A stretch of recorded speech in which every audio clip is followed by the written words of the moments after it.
Welcome, ladies and gentlemen, boys and girls, and children of all ages. We're about to start the show of Weebs of the Ring, episode 57 for the Raw for the Ages Raw coverage of October 19th. Well, I said October. I just jumped 2 months from here. August 19th, 2024. We have a pack show to talk about. We have the world title, the main event, Randy Orton versus Ludwig Kaiser, and Gunther came to step in, but they went for a brawl, and USA cut it off. Can't wait until we go to for Netflix, because I know damn well Netflix would have not done that. We would have seen the full damn clip. And we have Sheamus versus Pete Dunne. Do you guys agree that Sheamus should have gone over? Let's talk about it. Amy now versus Maxine Dupree. Short match. I gotta give it props to Maxine Dupree. She looked amazing. Six pack, her energy. She's been putting down work. Still haven't checked out the podcast with Chad Cable. CM Punk declares his match at Bash of Berlin, a traditional style. We will talk about it. See how you guys feel. New Day and Odyssey Jones versus the Final Testament. And we have Bronson Reed versus The Miz. He got beat up. Damian Priest versus Dirty Dom, aka that match did not happen.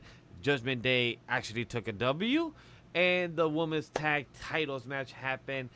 That'll be our last conversation for the night of the mid-card stories. So without further ado, this is Weebs of the Ring episode 57.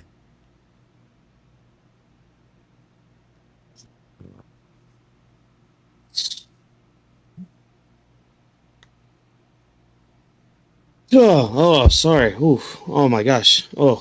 Sorry. You guys caught me snoring, snooping there. Welcome everybody to the Weebs of the Ring podcast. Hopefully you guys are having a good Monday night. Hopefully your weekend was filled with fun and excitement. Unlike tonight, but hey, we'll get into it. We'll talk about it. It's all good. It's all nice. How you guys doing tonight? Hey, I see the chat popping off already. Got Pizza Pool in here. Got Super Do in here. But as always, we've got our host here, joined, of course, on my right shoulder with Mr. Yeet in the background here. We got the legend himself, Vash. Vash, go on and tell the people how you doing tonight. The visionary, legendary Vash should tell you that our boy Jay Uso Yeet will be losing for the IC title against our boy Braun Breaker. That would be a beautiful match to see. Jay versus Braun Breaker, because we're about to see the Bad Spear versus the ultimate best spear of pro wrestling being done, and it's gonna show him like, hey, this is going to be a cooking match, but we know who's going to be the winner out of this. So that's your visionary for the next couple weeks when that happens. Perfect. And of course, to my left, as always, is Drop This Box. Let the people know how everything is going for you tonight. Going pretty good. Couple things to share about today's show, but it should be a fun conversation overall. Oh yeah. Now we're gonna have some fun tonight. All right. Look, because here's the thing. Raw was kind of, and I mentioned this in our own like private chat that we've had. It feels like every like second to last Raw before a big PLE kind of feels meh.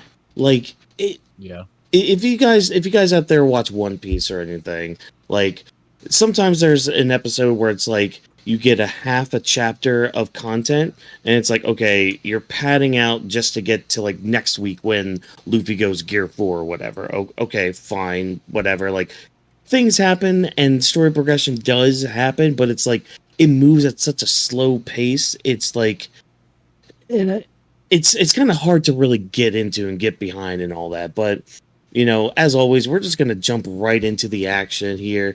We're going to start off with our world title storyline here. Of course, we're leading up to Randy Orton versus Gunther at Bash in Berlin. And we actually start the night off with Randy Orton coming out and talking to the crowd, giving some of his little comebacks from last week. Basically Gunther calling him and his family a bunch of rejects, a bunch of losers and all that stuff, which I don't know how true that is. Gunther, I mean, Randy Orton again is a 14-time world champion, but I don't know, kind of basic stuff that Randy was saying here until Gunther came out. But guys, how are we feeling about this opening segment that we had. Vash, I'm going to start with you because I feel like you're going to be the more positive end of things tonight when it comes to our discussion. So let's start with you. How did you feel about this opening promo from Randy Orton? I feel like that's usually the case, between us in the panel, and I'm okay with that. Like, is it good to have that diverse conversation of the pros, the cons, and see outside the box, within the box, and such as. The one thing I would say that I love how Randy was absorbing the night. Like, he was absorbing the energy. He was happy to say in the introductory of Welcome to Monday Night Raw. So I really love that he was very stoic about that energy, about introducing the show. So that's one thing that I love Randy to see. He was feeling very high towards the energy of all this. I love the promo he made. I like what he was just. I felt like he was just chilled back, doing a nice promo and just having a good time. When Gunther came, it was interesting where Gunther, to me, like, I want him to lose.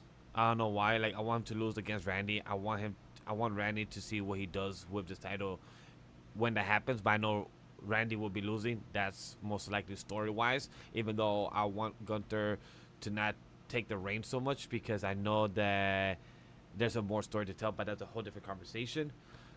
But for Gunther Randy promo, it was very interesting how it went down. Can't say much about that. The weird aspect, I would say, them saying USA, it just feels out of the blue. It's like, Yeah, I don't know how they find that even as a even diss. Gunther mentioned that too. Yeah, he Yeah. said, like, why the fuck I gotta say USA? Like, how's that diss to him? Like, yeah, I know I'm here doing a job in your own country week to week. Yeah. And like it's just so funny and I think I said this last week too. It's like it's so funny to me how if Orton's getting USA chance and yet this event that he's going to be facing It's Gunther at for the world international. title. Yeah, it's in Berlin. Like, Yeah. oh, okay, I all don't know. right, cool job, wrestling fans. I just don't know, like, how Um, do they see this as a diss for Gunther, or how do they feel like this affects him? And, like, for him, it's like, why y'all doing this? Like, how does this logically make sense? yeah, like, can you guys not think of anything more original? I mean, again, just like what Gunther said, can you guys think of something more to back Randy up in his world title match? Like, come on, people. Which, Um, which also, but yeah, one thing, I didn't know Randy had a size 15 foot. That threw me off too. I would want to say, I mm, have worked in retail store, in a shoe store, and I've only met like 1 to 2 people with a size with a size 15 or 16 in my life. So for just to know that Randy did, like, yeah, you're about to get hit by a size 15-foot wide and everything, I'm like, damn, Randy, you got a big ass foot, boy. So I just want to say that comment. It just threw me off when he said that. oh yeah. Nah, that's actually one thing in this promo segment that I really liked. Just Orton being like, "Look, you're gonna have a long flight with a 15, like with a size 15 boot shoved up your ass." Like Exactly. that. That was so great. Um, but Drop, what'd you feel about this opening segment with Randy basically calling out Gunther again, kind of having another back and forth like we did last week? What'd you think of this? I honestly like had no issues with it because I was sort of expecting the show to open up with it anyway, so we can build into the main event that we saw towards the end of the night. And probably, like I said last week, the only issue I really have when it comes to Gunther's promos against Randy is that sometimes he talks to him like he's beneath him, which I understand that's in his character, but it's almost like he talks to Randy like he's a rookie or something. Like, okay, you just came into the business, you haven't done this or that, but dude, this guy's been around since 2002, and he's considered the youngest world champion. He has 14 world title reigns. It's kind of like hard to really balance things out between the both of them when it comes to, like, okay, let's think of something more creative than saying that you're wasted potential, you haven't done this or that or whatever. But I thought it was okay for what it was. I mean, I think I think the rest of it really took place later in that night, honestly. Yeah, because I mean, we have Ludwig Kaiser attacking from out of nowhere. pulling one over on Randy Orton, and that sets up our main event being Randy Orton versus Ludwig Kaiser. By I the don't way, think I want to Ludwig. say how smart Randy blocks the chops. Beautiful style, like he just is like he does an X or he does a two, like so. Mhm. Gunther, instead of him slapping, I didn't realize that. I don't know if you saw it, guys, saw it too, until I saw it at the end of the show. They threw it back, showing like what happened earlier that night. I didn't notice when Randy did it. Mhm. Like that was very smart type of defensive move. Yeah. Well, again, like that. I mean, that kind of ties into what Drop was saying about like the way we're building this story. Like, why is Gunther like? It makes sense for Gunther to talk down to Randy and kind of have him feel beneath Gunther and all that. But it's like you're also saying things that aren't really true.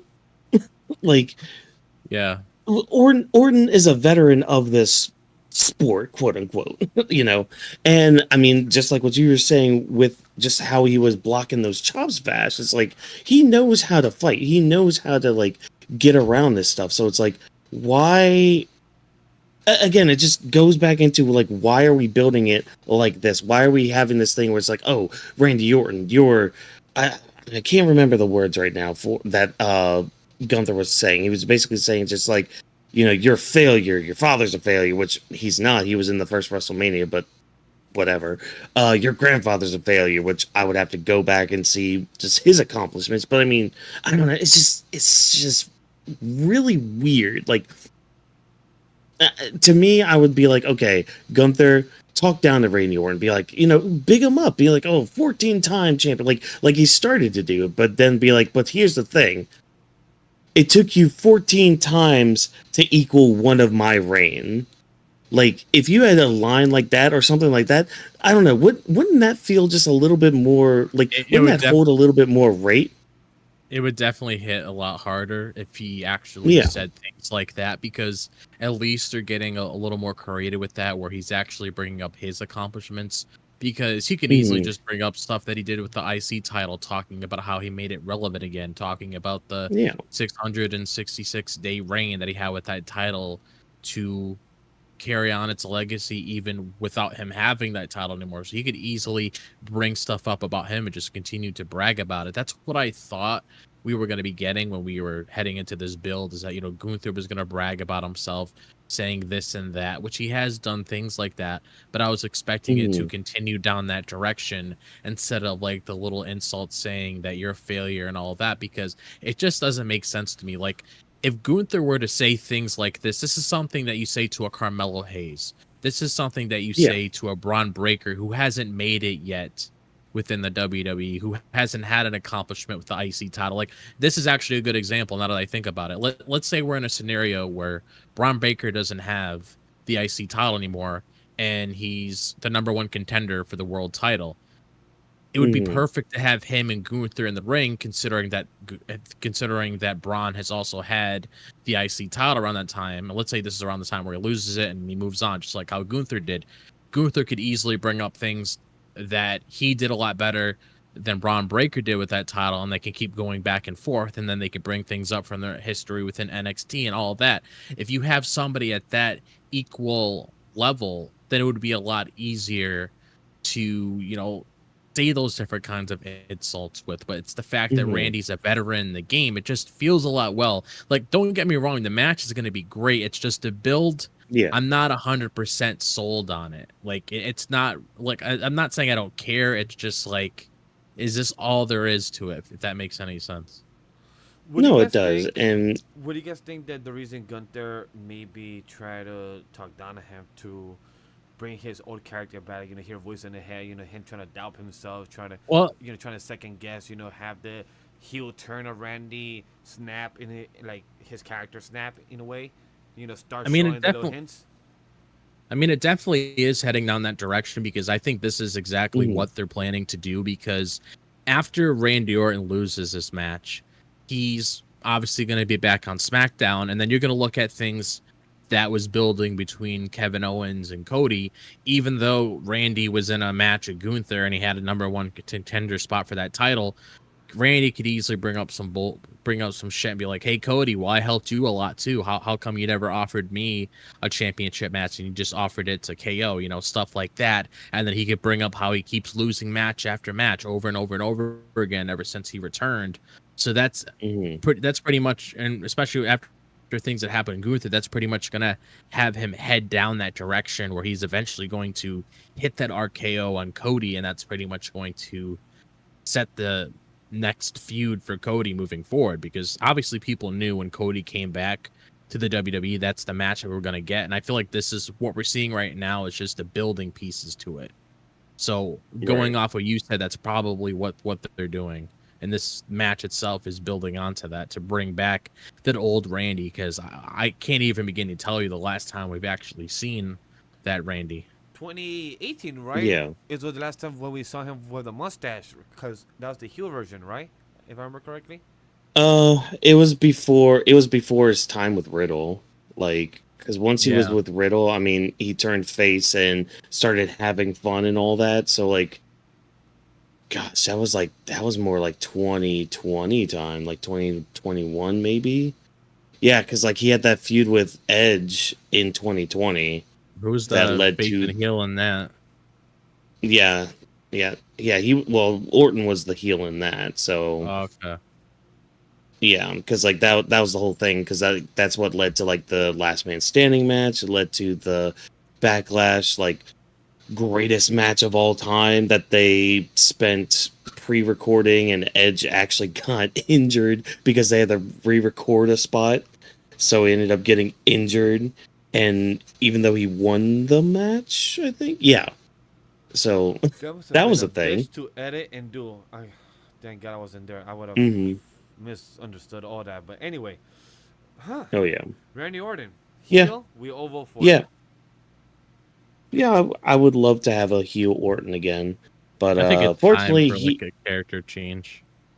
it is. Oh, it has been far too long. Like the face thing has been fine, like, and he's having fun with it and all that, but like heel Orton is best Orton. That's why it's like so weird, almost like the Miz in a way. Like whenever he does like the John Cena tributes and all that, not Miz, face Orton is just very odd to me. Just, and especially knowing just the things that he's done in the past. You know, Because like you feel like he will. yeah. You feel like he'll betray you anytime. Well, yeah. I mean, he can betray you anytime, but like also, he's just a dick. Like that's just Randy Orton in a nutshell. He's a dick. So, but unfortunately, he wasn't a dick tonight because Kaiser was the dick. He attacked Orton from behind, from out of nowhere, and him and Gunther lay down a beatdown, and it leads to a match tonight with Randy Orton versus Ludwig Kaiser in the main event. Now, I think this is Kaiser's first time main eventing Raw, so you know what? Good on you. Good on you, Kaiser. I was very happy about that for Kaiser. Like, hey, congrats on Yeah. getting this W. I bet you his girl Tiffany was also at home or probably backstage, just like, yeah, that's my man. Good job. You got the spotlight with Randy. They cooked together. And Gunther was mad, but also disappointed. But also looks like he was angry. Well, that's just Gunther. Like that's just default Gunther look. He's just always pissed off. He knows how to handle man. that good fixture expression, but I do want to say that the fight, the main event itself, it was a good 20-minute, including entrance and everything. I was very happy to see them two going at it. I didn't really expect for Kaiser in the beginning. Was a slow start, but I love how Kaiser played. He played that stoic, like chill, observing your predator. Randy observing your prey. So I love how that was happening, seeing one another. So it was very nice balance in the beginning with each other. And I love how Pat McAfee said, this man only has 2% of fat. Everything, it got muscles. Yeah. Yeah, now Kaiser's a lean boy, let me tell you. But yeah, I mean, action was fine in the match. Like, nothing really too crazy or like too standoutish. I mean, I know Michael Cole was trying to push on commentary, oh, this is Ludwig Kaiser's breakout moment. It's just like, you know what? Yeah, he did fine. You know, I think his matches with Sheamus were a little better and a little bit more show offy. Yeah. Just for difference of styles and all that. Because that's the other thing too. Because like I thought about this too when Kaiser was making his entrance. Kaiser's almost like Randy was when he started out, in a way. Like slim Like down. he's kind of got the same look, like the same like slim down look, but like even in ring, they kind of have like very similar styles, where like they do a bunch of like basic moves, and I don't mean that in like a bad way either, because No. hey, if you do basic moves great, then you do them great, but like I think it's mainly the attitude that he has. It's like, okay, I'm a young guy. I have this chip on my shoulder, and I need to kind of prove myself in these moments. And that's what Kaiser's been doing since he's been on the main roster, and that's what Orton was doing ever since he started. Until you got like, even when he was in Evolution too during that time. Yeah, you're right. Like he felt like Yeah, he had to prove himself. I believe uh, Randy had, I think he fought Undertaker to prove himself and actually stood out. Um, so so for Ludwig to be that guy and to fight Randy, and even though he lost, he took the L, but he Mm. stood on top, and I feel like Michael Cole did a good job to show him up and see how good Ludwig Kaiser could be for the mhm, audience, and the audience looked like they did not like him in a good way, to resent him, like boo him, boo this dude, but a good way. right. Yeah, no, I get that. It's still weird that they're doing the USA thing for it, but I mean that's whatever. Drop, what do you think of this match overall? I thought was I'm probably gonna piggyback off of what you said. I feel like his matches with not saying the match was bad by any means because it was just Hmm. building more into the whole Gunther feud. But I feel like his matches with Sheamus are a lot better, especially with the chemistry that both of those guys have. But I Yeah. thought it was a pretty good match overall, just to put Kaiser at that level with somebody like Randy Orton. Because if you're gonna be in the main event with somebody, and it's gonna be one of those top guys that are always in the main event that have experience being there all the time, so that's just a Hmm. good way to get him in the spotlight. So that's how it benefits him. Oh yeah. Like, and that's the thing. Like, this was a big benefit for Ludwig Kaiser.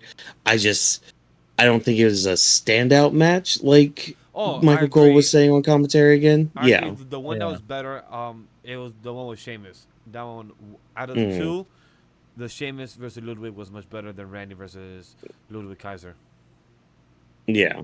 But I mean, one RKO later, and Randy wins.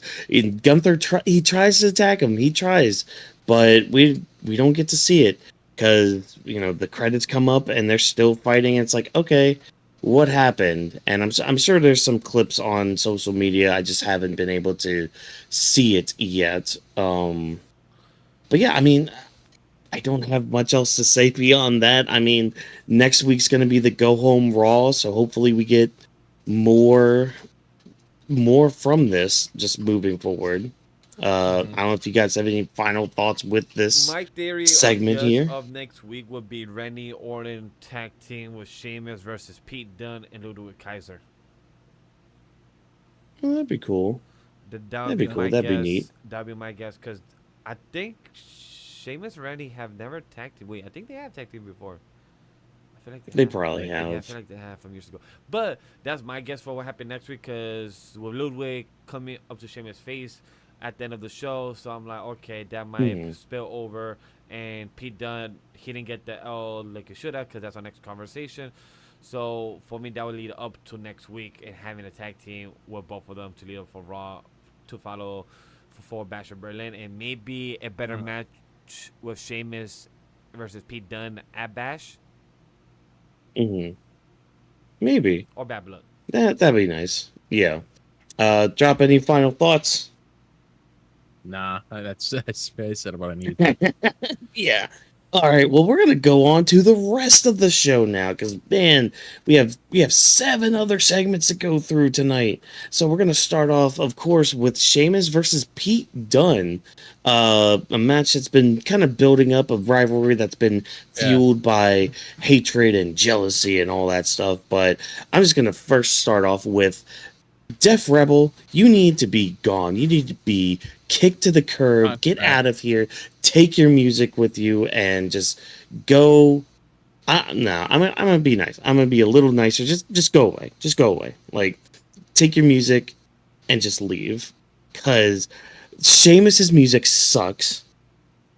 I'm pretty sure that's not Pete Dunne's old song. So No, doesn't get sound that like out it. of here. It's not. I Yeah. really, no lie. Even though it was short lived, I miss New Catch Republic song. New Catch Republic. I miss that song. That's all I remember of the song. But I'm not it had gonna good beats. lie. It had good beats. That's why I also remember like the beat, the entrance of just saying those 3 words. But it had a nice beat for that. But Pete Dunne and Sheamus song, I agree. Beyond Watkins, Def Rebel. Why Triple H? This is still one of your Their weird contract decisions. is ending soon. Their contract is ending Thank soon. Well, drop. It needs to end Christ faster. above. It needs to end faster. Oh, I know. Expire right now tomorrow.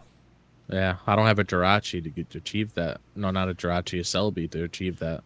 Yeah. I know, Sydney. Even you. I know, girl. Def Rel, Oh yeah, my God. I don't know what it is, but it's like, don't fix something that's not broken. Like because once Sheamus brought back that song, everybody was ecstatic. They were happy Mhm. because that's something that they've been wanting to hear for years. And Yeah. you had Randy Orton still has his song from Jim Johnson too. So why can't Sheamus keep his song that he got made by him as well? Doesn't make any sense. Yeah. Like this is My what bothers guess me, because when is I loyalty. listen to like my issue is because I don't know if you guys saw the report that Triple H pays attention to what people say online. So this adds into Mhm. what I'm about to say on right now. He probably notices a lot of the feedback that we have when it comes to Def Rebel and all the different kinds of theme songs and stuff. So I'm pretty Yeah. sure he's talking with the team to see if they could figure something out, or they could like structure things a certain way so it could be handled a lot better.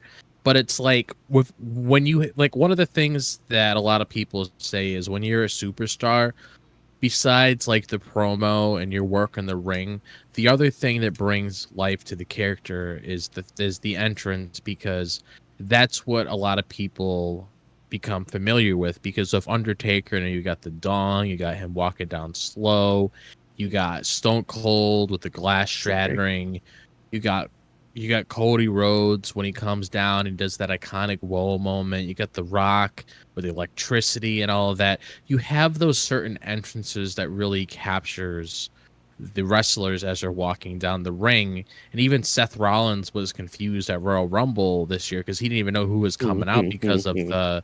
It honestly feels like when I hear these songs, they're like those generic create a wrestler themes, like in 2K24, where you're like trying to create your own wrestler and you're trying to think of a good theme song to give them. This is what these sound like, and it bugs me every time I hear it, because I feel bad, because I know they can do better. I really do, because we know what they're capable of doing. It just it sometimes feel like they can be lazy at times. I feel like Totally. they pick and choose on what to do with the wrestlers, and it sucks that they mess up a Sheamus. Like, all right, cool. It's fine if you mess up with Indy Hartwell, her songs, or what happened at Royal Rumble, during the women wrestling, where everyone thought like, who's the next person coming out, and we don't know who the fuck they are because of their music. So it's like, I think is the pick and choose of where do they want to put the money, and if the wrestlers also want to put their money where the mouth is, to know, I'm gonna put this money in to have good music, good gear, and everything. Like Bianca, she makes her own gear because she knows she has her own vision and what she does. But when it comes to music, it sucks to see that these wrestlers don't have their own. It's kind of like their own calling card. Like, they don't have their own calling card. Where Randy, Stone Cold, like you said, a drop. Each of them have what they're known for, their own song. So it sucks when Sheamus is known for a song, but then you fuck it up. It's like, what happened, Triple H? Like, what led to this type of decision that made you change this? Is it like something about royalty? Is it a contract? You're gonna renew it? Is it something that will be changed soon? And it sucks that we, the audience, don't get to find out until months later for these type of issues behind closed doors. Mhm. Mhm. Yeah. So, but anyways, so moving on from our, entrance music and all that, because, Sheamus and Pete Dunne, they do have a match. They do have some beef that they need to squash and all that. And you know what? Overall, this was a really good match. I think they were, again, it's one of those stories where it's like, okay, they're giving us a lot, but they're also kind of holding back for something to come on down the line. And I don't know, like this match, it felt like there was a little bit of times where they were holding back a little bit, but I mean, again, like just Pete. So the whole story here is that Pete Dunne, attacked Sheamus last week with that shillelagh, kind of broke his wrist or whatever. So the whole match, Dunne is trying to focus on that wrist, while Sheamus is just overpowering Pete Dunne the whole time. Um, Really great back and forths though in between here, but like Pat McAfee, why? Why you gotta why you gotta distract our boy Sheamus here? Like, why you gotta try to be like, oh yeah, can't wait for our Ireland shindig, herkadur, and then here comes Pete Dunne with the distractions. Like, come on, man! Even you upset Michael Cole, Pat McAfee. This was your last night, and you just had to upset Michael Cole. Why'd you do that, dude? Why? Oh yeah, Like, a big goodbye to Pat McAfee. He'll be gone until January when we come back for Netflix. hmm So it was a goodbye show for Pat McAfee because you good guys could go see him on his own show because it's football season. yep. Yeah, he'll be on College Game Day, I think, on Yes. ESPN. Yeah, because he'll be So, with The Rock, I think, next week is what they're hyping up, that they'll be having their the Yeah. whole first oh shit. conversation about it. But when it comes to this fight, overall, it was a great match between them. But I agree with Watkins that I felt like they was holding back. I felt like they was trying to slow down it here and there. Pete Dunne putting our boy Sheamus' hand inside the corner buckle, I felt like it was so unrealistic for me in my head that I couldn't really understand. Like, he could just take his hand out much faster. Like, it's not really stuck there, but in my head, I'm like, we have to believe it's Mhm. stuck there for this one extra 3 5 seconds longer so he could get a kick in by Pete Dunne. And it just threw me off a bit because I was like staring too much. I'm like, come on, take your hand out already. No, okay, get hit. Oh, okay, now you're gonna take it out. No, you're gonna take the whole shit out. You're gonna smack him down. Bro kick. Okay, Mhm. cool. Great ending. Very fast and out of nowhere. No, I did like the ending of this match with him just. I mean, he just ripped that turnbuckle pad off. Like, nah, because that's the thing. He could have just pulled his hand out. That's fine, but that's not cool enough. Nah, just got to rip it off and then hit a good old nasty bro kick. So, yeah, I did like the end of this match. Like, I thought the Oh, ending same. sequences were really good.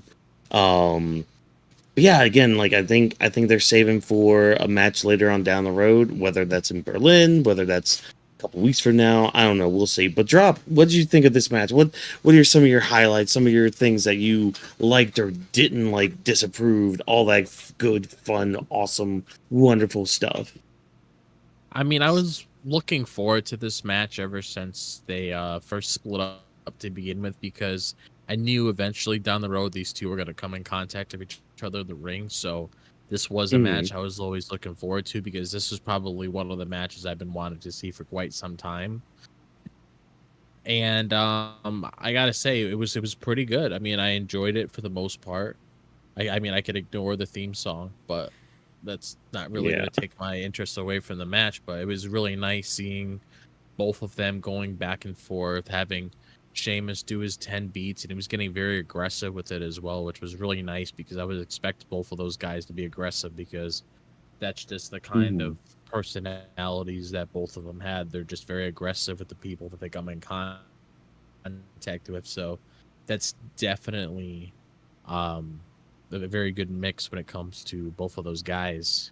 And I know me and you did mention in the chat, Watkins, that we feel like Pete Dunne should have went over in this match. I Not agree saying too. that there isn't a chance where he could go up against Sheamus yet, but I don't know if you really want to balance Pete Dunne, Kaiser, Pete Dunne, Kaiser going back and forth with that. Like, I, I don't really know if that really makes sense. Like, okay, I'm gonna beat this guy this week. I'm gonna go back to that one. I'm gonna do this one, and I'm gonna do that one.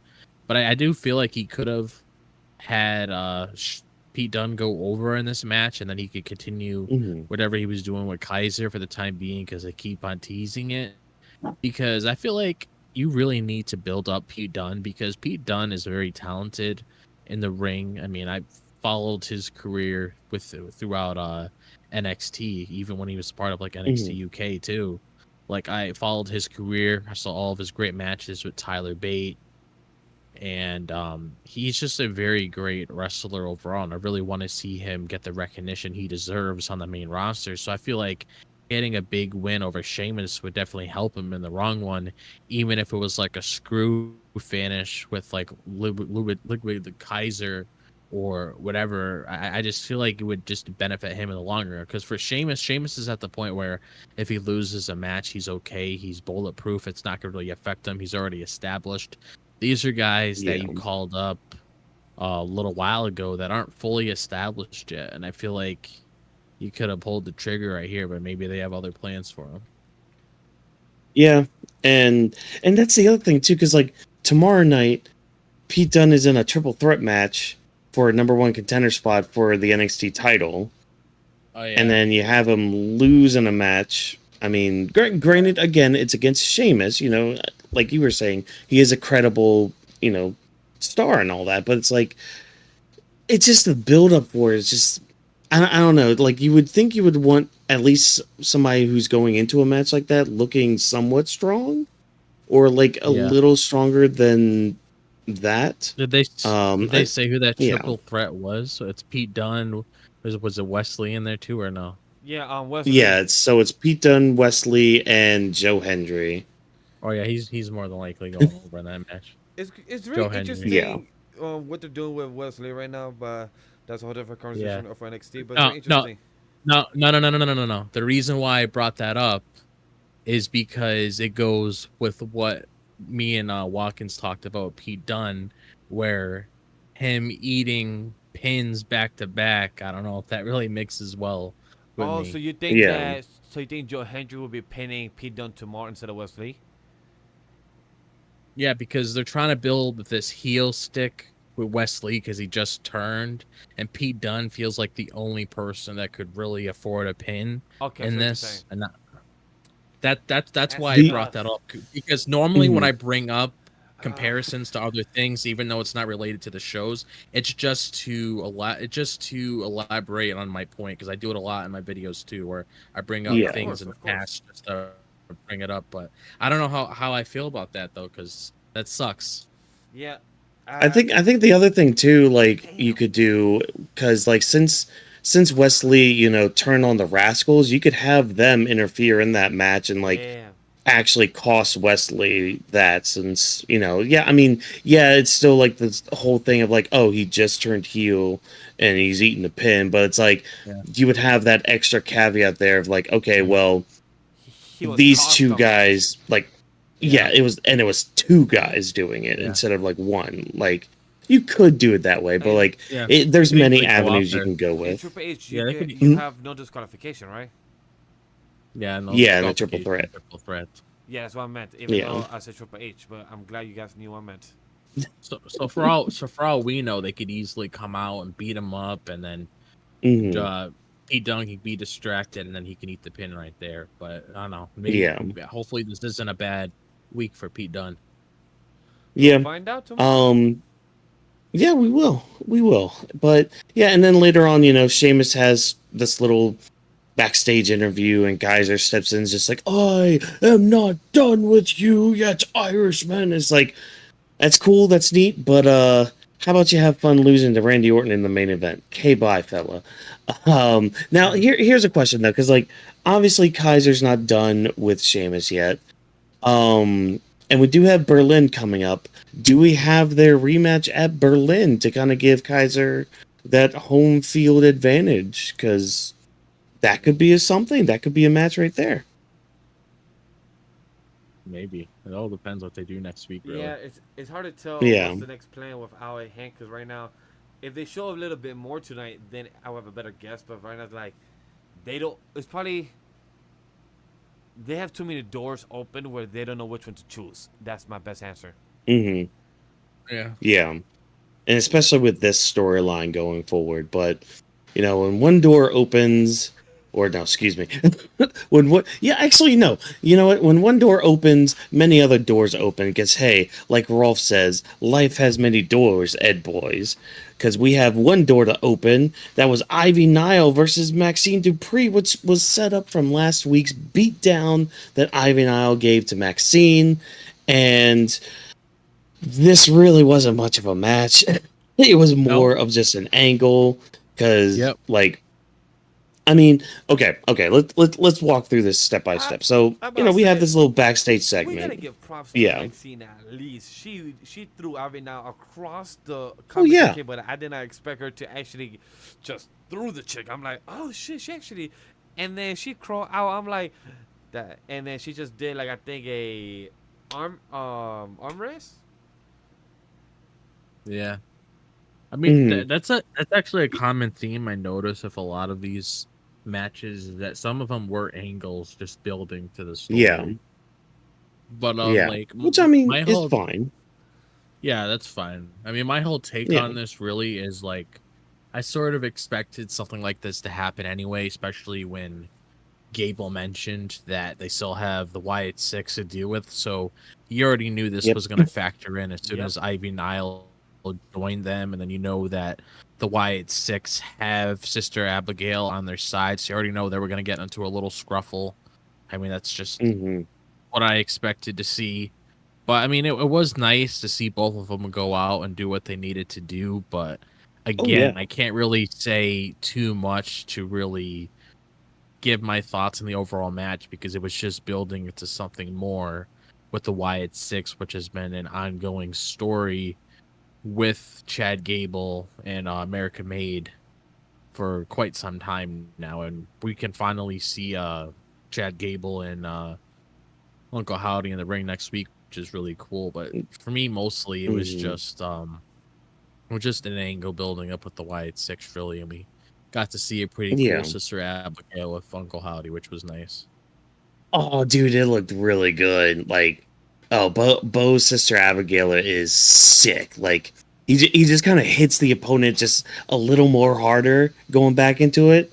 It looks really good. But, and yeah, like, again, it's nothing to take away from, like, Maxine and Ivy's stuff. Because, like, what they did, it was fine. It was fine. It was good. Especially Ivy, like, kind of showing a little bit more ferocity in her attacks. Like, there's that part, where she, yeah, yeah, I gotta get that nickname over. Thanks, WWE. Yeah, I mean, she looked fine, especially like that corner spot where she's like beating down Maxine. Like, some of those kicks look pretty stiff, but yeah, again, it just kind of led into the Wyatt Six stuff, interfering in the match. The match just gets called out. There's a big old brawl, and like Drop said, Sister Abigail done by Uncle Howdy, and we get a match set up for Uncle Howdy versus Chad Gable next week. So I will say this, no Yeah. lie. I don't know if even anybody saw this online on social media over the past weekend. In Canada, they were showing a commercial ad of Alexa Bliss, with the Monday Night Raw promo for today over the weekend. They were showing it on Sunday and Mhm. Monday. So a lot of people was questioning if Alexa Bliss will be coming back. Then with Ivy now versus Maxine, I'm like, this would be a perfect time for Alexa Bliss to appear if she did and be involved with something with Nikki Cross. But I'm like, you know what? We gotta build also Nikki Cross. So right now with her character, I think we gotta wait for her. So I'm glad with Nikki Cross to have this little type of moment, showing up with Ivy now, staring down and attacking her and everything. And I felt like that was a good moment. For anybody that was not on Twitter, Maxine Dupree running away once she heard the lights out and everything. It was I hilarious. saw that. She dipped, she flew, she ran away. She bolted. She like I've It learned was from great. Jey, so once I see the lights gone, she yeeted, she went dip. So I love Hmm. that. Going back towards what Watkins said earlier about Avenal's promo, I love how Chad Cable tried to hype himself up. I'm glad that he didn't call himself the master again. He calls himself coach again. So I'm glad he didn't go back to that name because it'll be like, my guy, that just sounds nah. So I love that he's just saying like, you never had a coach like me. And then I love how she just follows up again with Watkins with her nickname saying, yeah, people gonna stem the pitball here. I'm like, we have terror twins. We have like people that call the judgment. They're like, you calling yourself a pitbull don't sound that scary, girl. We have girls that call the Skywards. I'm more scared of them than a pitbull that looks like your size. Nah, man, pit bulls can be fierce. Don't be dissing no pit bulls now. They'll come after They're you. They'll lovable. They're lovable. So me seeing her, I'm like, oh, you're so sweet, Abby. Now you are a pitbull. You are adorable. Yeah, she's sweet doing those dips on the turnbuckle. God, that was actually kind of impressive. Like, That's I mean, pure I've done strength. dips before like that. Yeah, that was some good straight. That looked pretty good. Mhm. But yeah, I mean, again, I mean, this is just gonna be the theme of the night. Not much else to say beyond what we've already did. Like, it was a beatdown, set up for a match next week, a different match next week. I don't know where they're really leaning towards with all this. I had the thought for some reason in my mind that this was gonna lead to American Made being like a very short-lived stable, and the Creeds and Ivy being like, "Hey, Chad, we don't want any part of the Wyatts. Bye." Like, that thought kind of crept in my head, so I at least wanted to like throw out the idea to you guys with that. What I'm Um, curious is what do you- that after yeah. this Chad feud, what's next for the White Six? How can they stay relevant? Is what I'm curious. Like, how are they gonna sprinkle the next person that they beat up or took down? I forgot who was the other people that took down back when they first introduced themselves, but I believe Chad was the only one that was actually hurt or shot in the head. So I'm really curious to see who's the next type of victim or next feud they will have. Because I know with Chad Gable, they should end this feud latest by Bad Blood, if they haven't by then. Because if it prolongs more after that, it's like, what else can you build up with the Creed brothers, Avinao and Chad Gable with the White Six when they're technically Mhm. outnumbered by one? So it's like, what else can you do? So I'm really curious to see what's next with them. And I agree that if the Creed brothers continue lasting with Chad Gable after this feud, they like the smart decision to be like, yo, Chad, we don't fuck with the supernatural. We came to be dominant wrestlers, but we don't want to get smoke coming out, getting a type of, some type of Sister Abigail getting thrown around, and we just get unconscious and they have to be taken through the paramedic. That's a no. Mhm. Yeah. Yeah, I mean, and I mean honestly, next, the best way to answer your question for what's next for the Wyatt Six is pretty much whoever did that person wrong, just like how Mhm. Chad Gable did the Alpha Academy wrong. Whoever is next that has been in a similar situation that did something wrong, or if it was like really fucked up or whatever, that would more than likely be their next target. I mean, it's funny you mentioned Alexa Bliss earlier because, like, if she comes back, there's a story with her and Nikki Cross. But I mean, here's two words for you: Braun Strowman. I was thinking Braun Strowman, or I was thinking Gunther, since he Like- also took out Vinci. Keep the Wyatt Six away from the world title. That's all I'm gonna say. After what happened with the Fiend, yeah, keep everything with the Wyatts I away agree, I from agree. any title. Yeah. Like, Yeah, I agree. No. That's one. Yeah, that's especially with somebody like Gunther. That doesn't really mix well. Like there's Yeah. certain wrestlers that it mixes well with. Somebody like Gunther, just looking at the kind of person he is, it doesn't mix well with somebody like that. Like Yeah. that's not something that you want to do, because I 100% agree with you, and probably 1,000,000% agree with what you said, because whenever they headed down that direction, when the Fiend, because the Fiend was a character that didn't even need the title. It was just Yeah. the identity of the Fiend that made the Fiend feel valuable himself. So when you factor in world championships and stuff like that, it just takes away that special flair that it had. So you definitely don't need to go down that direction with it. Yeah. It's like putting the world title on Michael Myers. It's like, because at the end of the day, he's going to have to lose that title. Like, he's going to have to pin, he's going to have to be defeated. And then you end up with Hell in a Cell matches that end in a no contest because somebody used a freaking hammer on top of weapon. Like, it gets very messy. Yeah. Now, It sounds Ludwig Never- Kaiser, on the other hand, like, Ludwig no. Kaiser could eat that, you know? But, Yeah, I know what you're going with Not- that. They just evil Yeah. never dies. yeah, exactly. But, yeah, that's all that.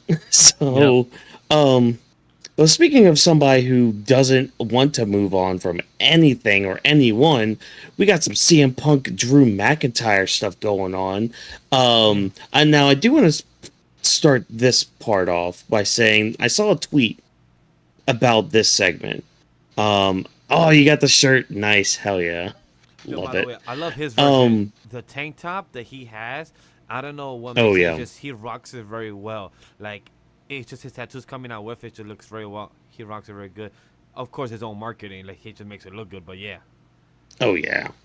Ah man. But like, I do want to start this off real quick because I did see a tweet and I kind of agree with it, and it kind of makes sense with tonight's segment as well. These two, like Punk and Drew, don't really need to say much more than they've already done. Like, they could say a couple things here and there, kind of like tonight, where it's just like, hey, you know, give me the bracelet back. No, like, that's fine.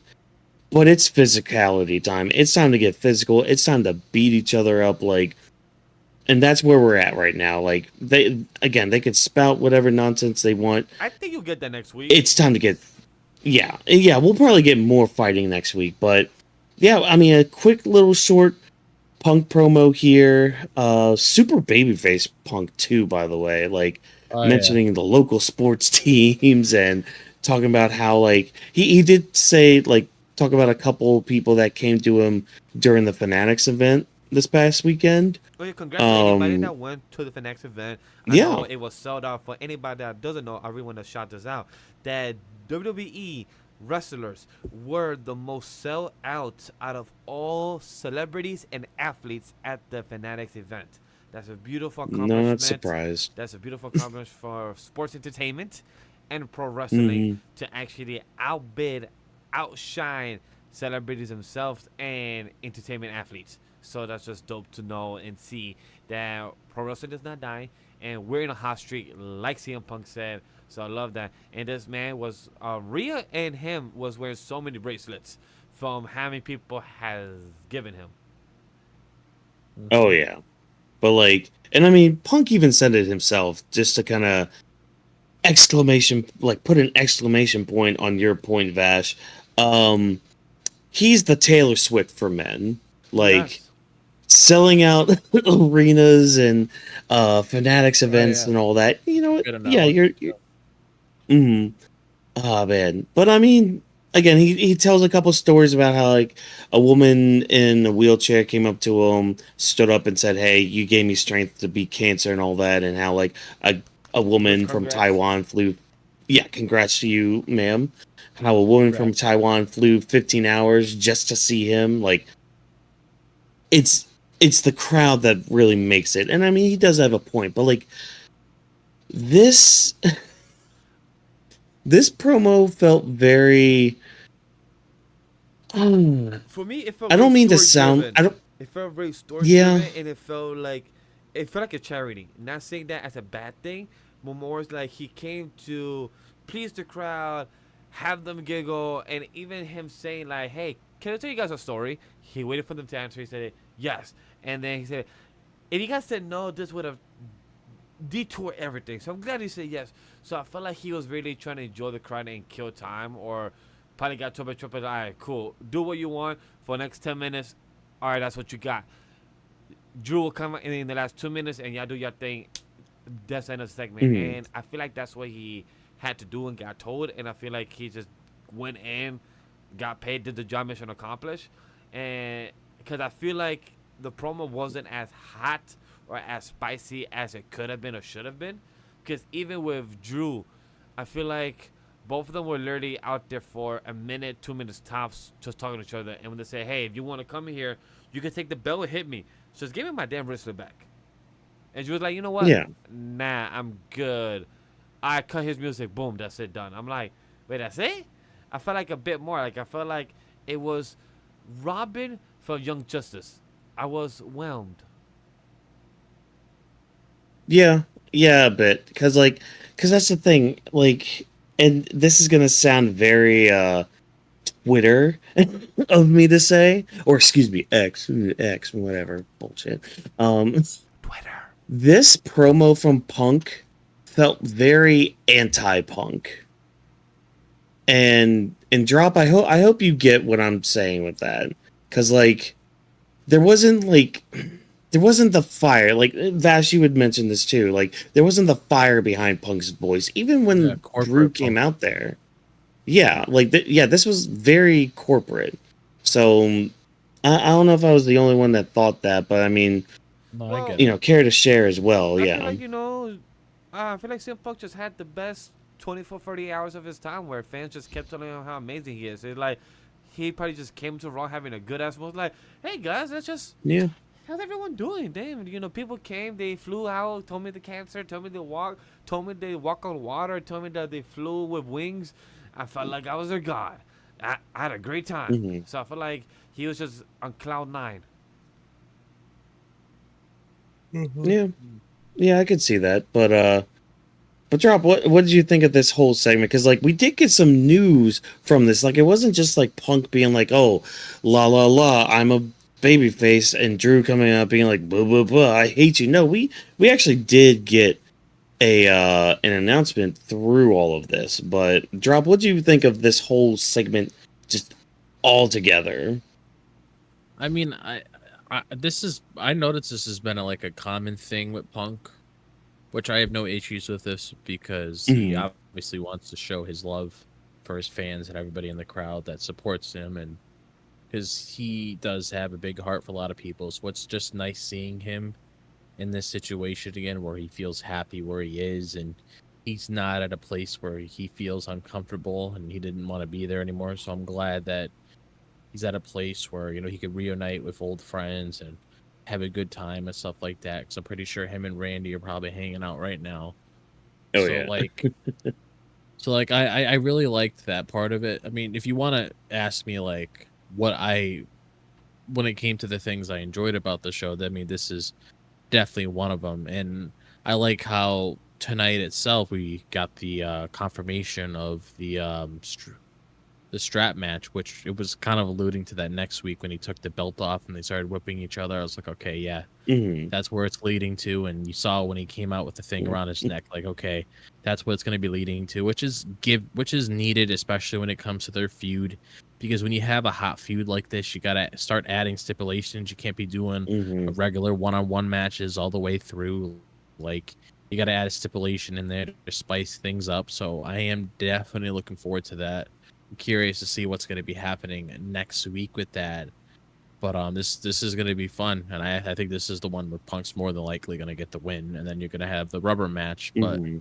this is going to be fun. I'm looking forward to this. I'm honestly very curious to see how Punk is going to handle a match like this. Yeah.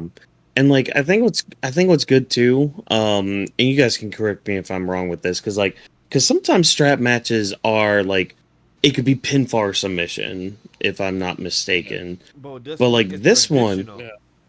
yeah, this one's gonna be a traditional one where it's like you have to touch each each corner of the ring. So all four corners have to be touched by you, and then you win. So it's like this is a good way for Punk to, get one over on Drew, and Drew not having to eat like a pin or submission right now. And it could give more reasoning to their match at Bad Blood being like a Hell in a Cell or something that, Yeah. a lot of people are theorizing that it's going to be. Yeah. Yeah. But yeah, and we think we're gonna get some physicality tonight. We don't, because hey, Drew just he does not want to give up that bracelet. Like he's enjoying wearing that thing, like probably to a very obsessive degree. Yeah, his bracelets, my precious bracelets. Oh man, but I'm looking forward to this. A lot of bitches just being like thrown out too, like Punk being like, "I'm gonna whip this bitch," and then like we had Sheamus earlier being like, "Hit me, you bitch!" Like That is true. We actually have 4 or 3 bitches tonight. yeah, Yeah. oh man, The word. and I'm not just talking about Drew not going to the ring, giving him his little bracelet. Oh, poor guy. Oh man, but yeah. So again, strap match got set up.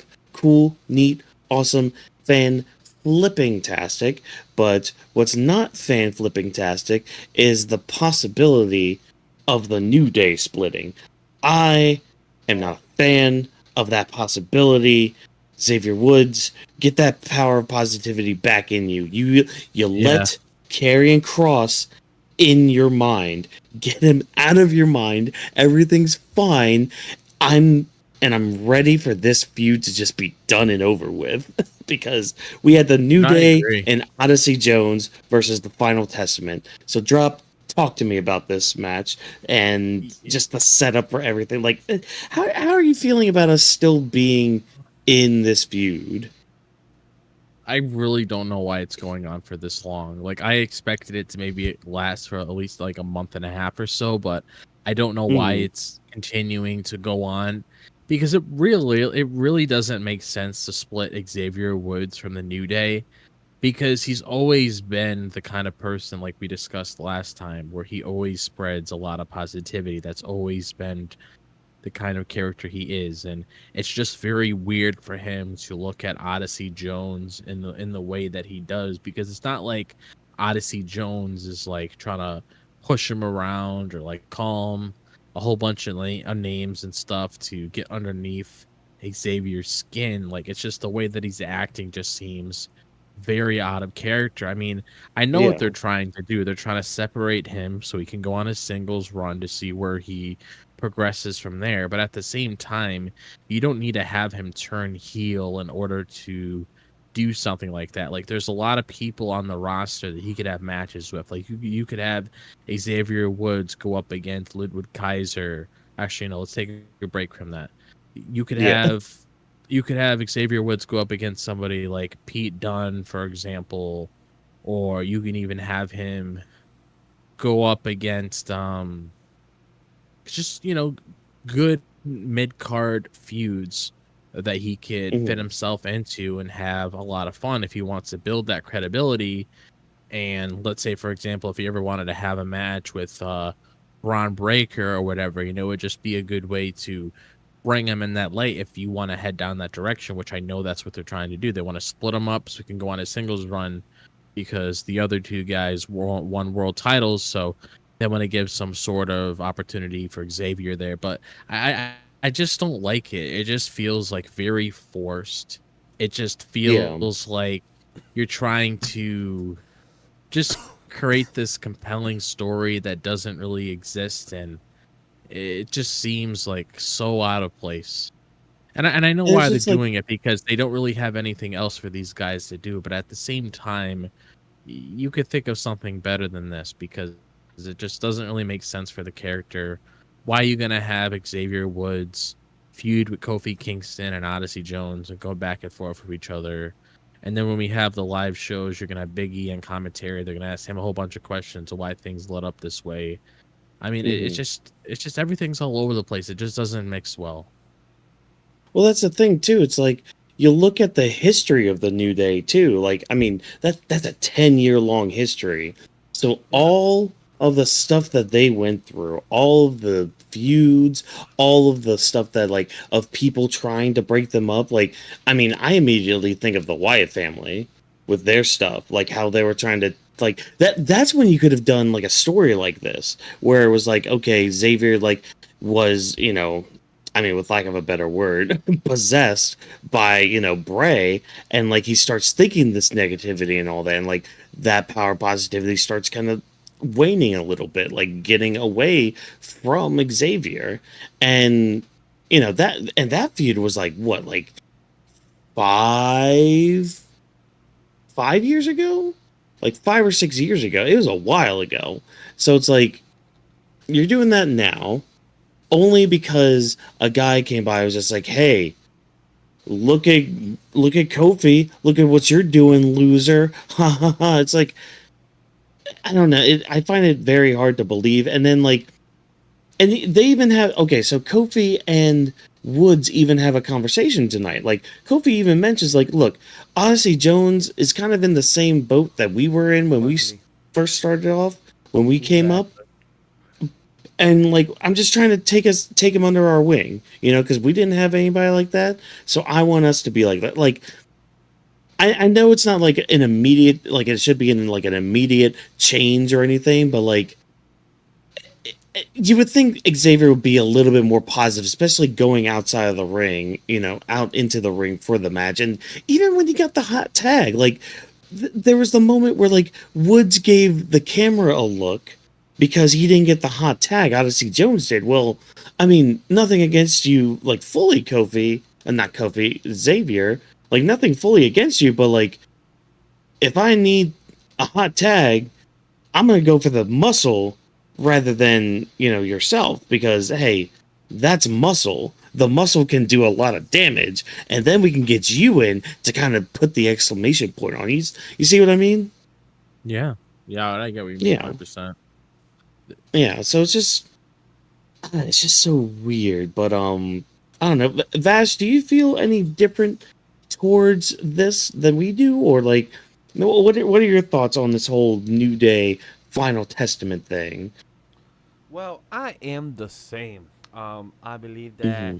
one thing I'm happy about that Kofi had the cojones to speak to Xavier Woods, be like, "Yo, bro, what? Yo, you've been kind of like quiet. Your vibe's been kind of different. What's going on?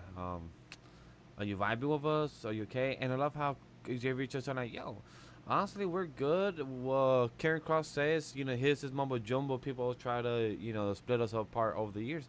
But I love how he's like, "Look, honestly, the only thing is that you brought him to the crew." And I felt awkward about it because I wasn't aware, and I felt like you're replacing Biggie. So I love how they expressed how they felt. They hurt each other, but like you guys said, I don't want them to break up. They're about to actually reach their No, 10th year anniversary in September or November, I believe. I'd have to look it up.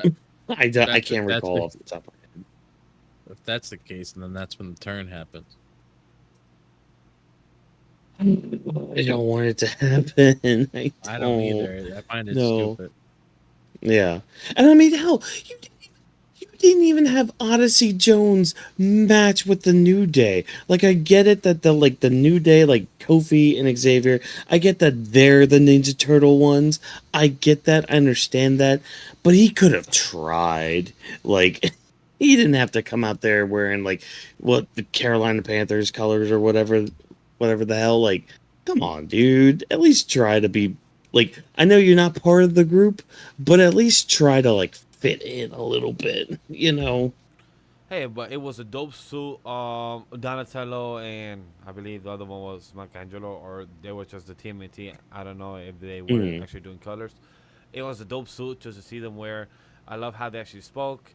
Um, Xavier Woods still kind of was questioning um, Odyssey type of lineage in the ring and like questioning Kofi hot tag and everything, like all those things. So really curious to see because Watkins, you did ask us a question earlier.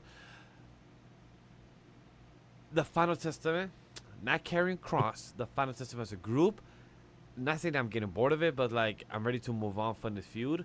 Not Karrion Cross, he don't bother me. Are the two tag people? They are kind of feeling useless when they were brought in versus Street Profits early this year.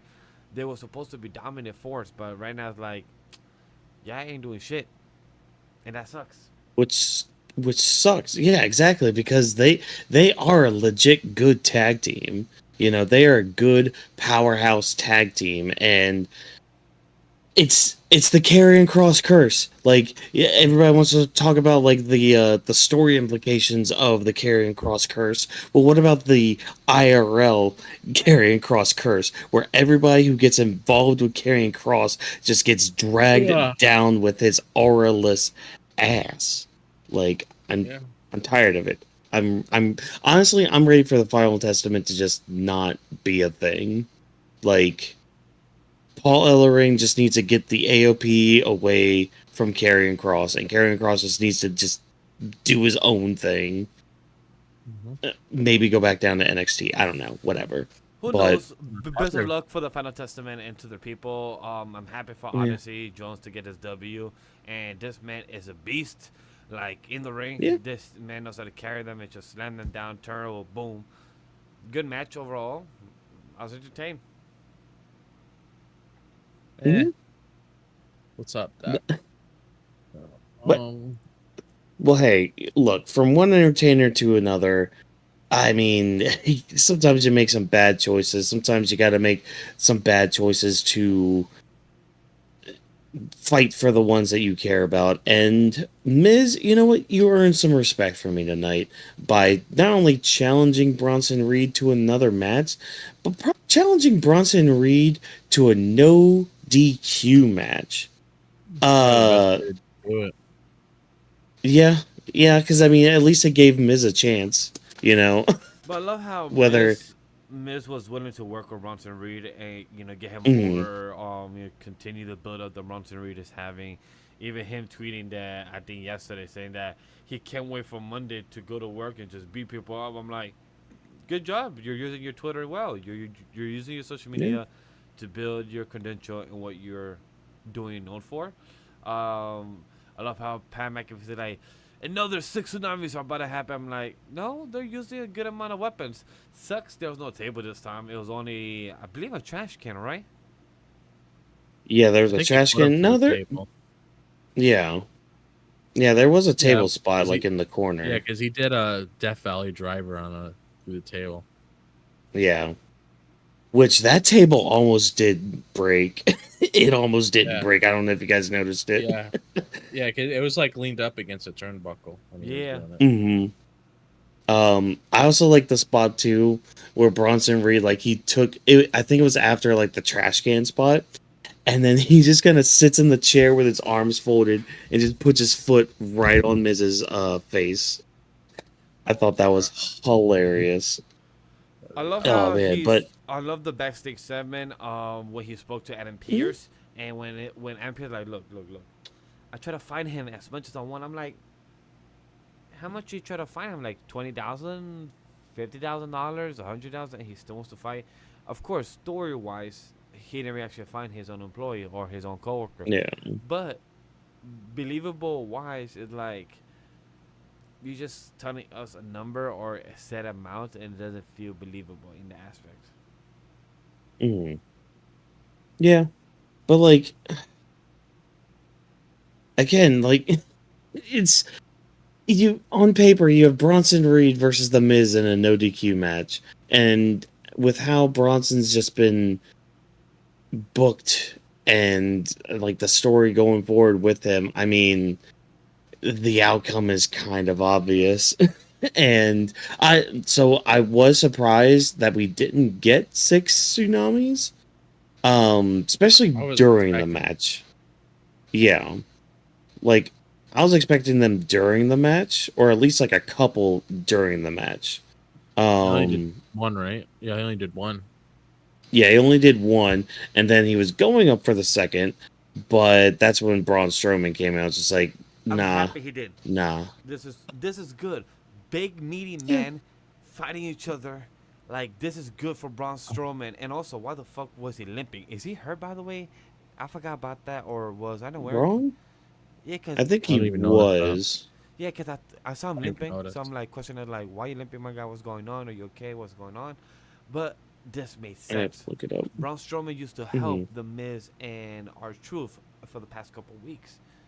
So this makes sense that now he comes on defense the Miz. He said, "Yo, Braun Strowman, I'm your enemy now. What's up?"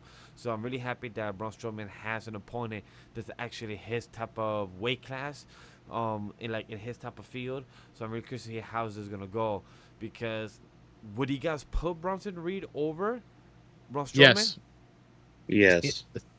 Yes. Yeah. Same here. Like, Especially especially Seth with. Rollins is coming back with a vengeance. I mean, you're gonna have to build Mhm. up some credibility with him because the way that they've been building up Bronson Reed is something needed for his character. Because you don't want him if you look at it like this, does it really make sense to take out Seth Rollins, knowing how he's gonna come back for a vengeance against somebody like Bronson Reed? It doesn't really make sense for him to lose a match against Braun Strowman. It makes sense for you to continue building up that monster so it becomes an even bigger monster.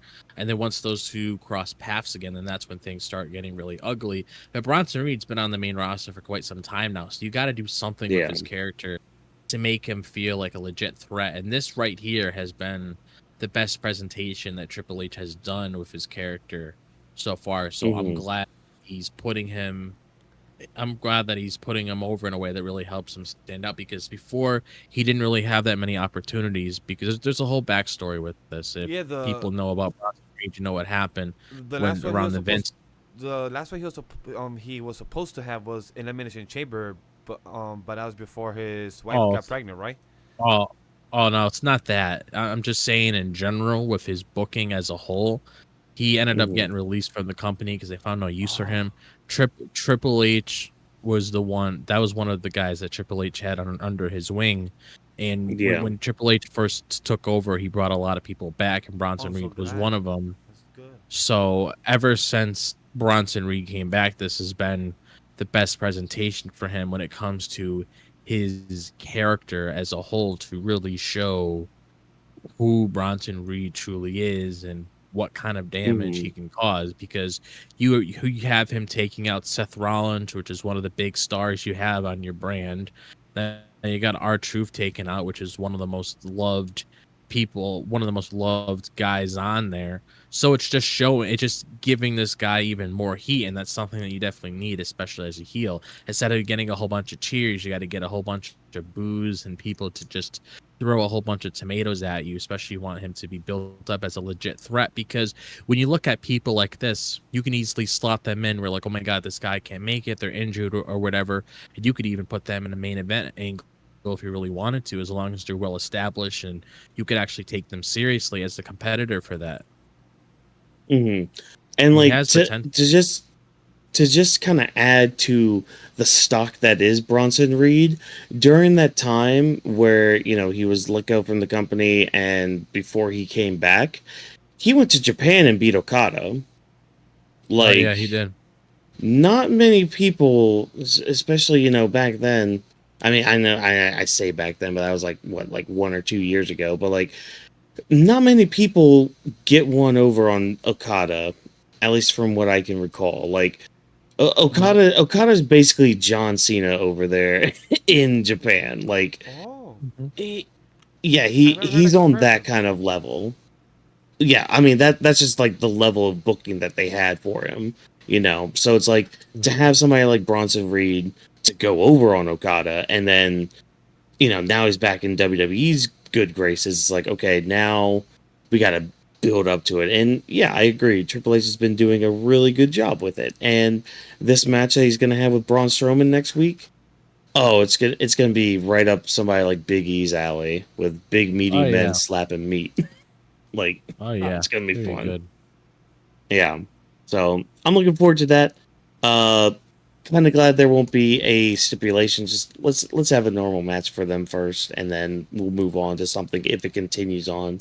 But yeah, I think we can just continue on from there and go on to Last our two Judgment Day stories. segment.